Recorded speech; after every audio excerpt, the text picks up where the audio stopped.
నమస్తే, నేను మీ Anjaneyulu. Welcome to Hyra property. Please do subscribe our channel. Real estate news update ఏంటంటే, హైదరాబాద్లో ఫోరెన్సిక్ సెంటర్ని ఏర్పాటు చేస్తున్నారు.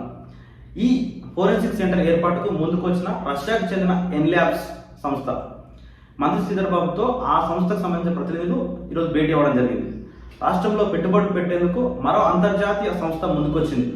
డిజిటల్ ఫోరెన్సిక్ డేటా రికవరీలో దిగ్గజ కంపెనీగా పేరొందిన రష్యాకు చెందిన ఎస్ ల్యాబ్ హైదరాబాద్లో ఫోరెన్సిక్ సెంటర్ మ్యానుఫ్యాక్చరింగ్ హబ్ను ఏర్పాటు చేయాలని నిర్ణయించింది.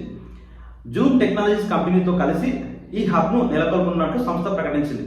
సచివాలయంలో మంగళవారం రాష్ట్ర ఐటీ పరిశ్రమల శాఖ మంత్రి దుద్దిల శ్రీధర్బాబుతో ఎస్ ల్యాబ్ సిఓఓ మ్యాక్స్ పుతివ్ సేవ్, Zoom technology COO CH Srinivas ఆ సంస్థల ప్రతినిధులు భేటీ అయ్యారు. తాము ఏర్పాటు చేయబోతున్న సెంటర్ ఆఫ్ ఎక్సలెన్స్ ప్రతిపాదనలకు మంత్రికి వారు వివరించారు. Thanks for watching our channel. మరిన్ని రియల్ ఎస్టేట్ అప్డేట్స్ కోసం మన హైరా ప్రాపర్టీ యూట్యూబ్ ఛానల్ని సబ్స్క్రైబ్ చేసుకోండి. Thank you.